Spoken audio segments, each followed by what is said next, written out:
Welcome to 5 Minutes of X, where the Brotherhood of Evil Mutants mostly just argue and evacuate.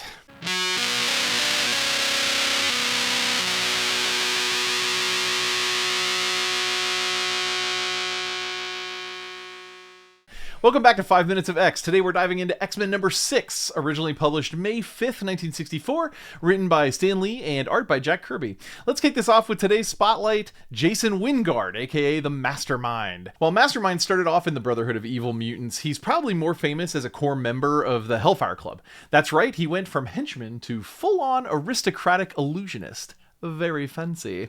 His biggest moment came during the Dark Phoenix saga, where he accidentally fried his own brain by tapping into all of the psychic impressions Jean Grey had left across the galaxy. Don't mess with Omega-level minds. He's mostly been catatonic in a state hospital since then. His powers let him project incredibly convincing illusions, tricking people into seeing, hearing, and sometimes even feeling things that aren't there. It's a pretty cool ability, but Mastermind himself, he's often just a mustache-twirling creep with zero staying power. In the Brotherhood, he's the second smartest and second most powerful after Magneto, but never really evolves beyond annoying illusion guy. So we open on what might be the worst splash page of any comic ever. The X-Men are having dinner. Let's go through all the crimes.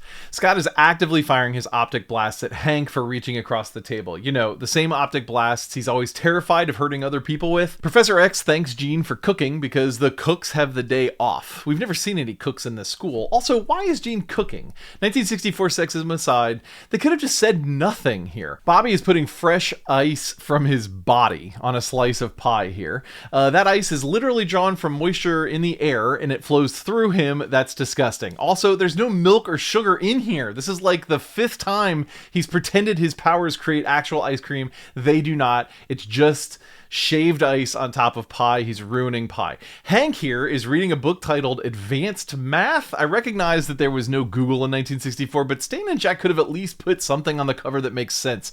Calculus 601 or something. I don't know. Anyway, the plot is that Magneto wants the Submariner to join the Brotherhood. He shows off this sick looking sci-fi gun and then it's never used again. Waste of a page. Then Magneto astral projects into the ocean with magnetism. Somehow, this is not a power Magneto has.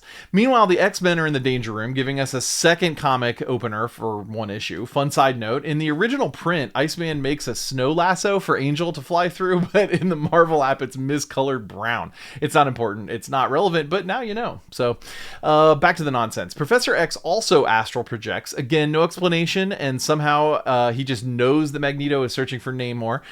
He also knows where Magneto is because a boat in that area reported magnetic interference. Professor X can astral project, that part's fine, but everything else about this is just lazy writing. The X-Men sail to Magneto's island on a wooden ship while Magneto tricks Namor into coming to the same space. Scarlet Witch flirts with Namor by hexing some electrical wires that zap him. We waste more pages floating around with the X-Men while they goof off with some primitive camera. More wasted pages until Magneto one-shots the X-Men's ship.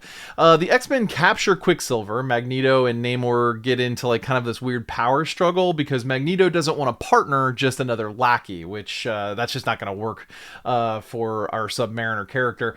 He bails without even trying to fight the X-Men and leaves Wanda and Namor to deal with them instead. The X-Men don't really mind returning Quicksilver to Wanda. Namor gives a big dramatic monologue about how powerful he is and how much he likes Wanda, but he won't act on it, all that jazz. Magneto, now back to being a cartoon villain, tries to kill Namor with magnetic powers. Namor flexes, literally actually flexes and breaks the island. Magneto sucks everyone up into this escape rocket.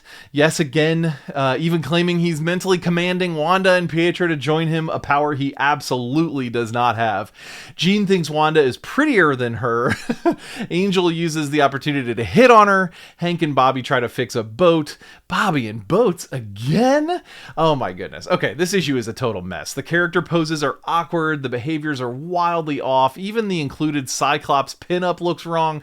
Quicksilver and Namor both randomly mention that Scott's eye beams have a limit, but why do that here? It's unexplainable. Mastermind and Toad add nothing to this issue. Magneto comes off like Cobra Commander from G.I. Joe, yelling, threatening, retreating. Namor's just a pompous idiot. The Submariner flexes so hard an island explodes. That's where we are now. This is the first issue of the X-Men run that I genuinely dislike. like. The pitch, Magneto recruiting Namor. Fine. Could have worked. But it's bloated, inconsistent, nonsensical, and not like in the fun 1960s kind of way. The one moment I kind of liked, Professor X gets to the island in a wooden sailing ship. A solid move when you're going up against the master of magnetism. But even wooden boats have metal in them, like nails and rigging and anchors, and it's like a half good idea. They should have at least said that it was like a specially made ship or something. But that honestly, just that one missing detail sums up this entire issue. It's just a total mess. Well, you survived another session in the Danger Room. For more character info, reading lists, and whatever other nerdy projects I'm tangled up in, head on over to Jordy.com. When do new episodes drop? That's right. Wednesdays at noon and Fridays at 4 p.m. Eastern.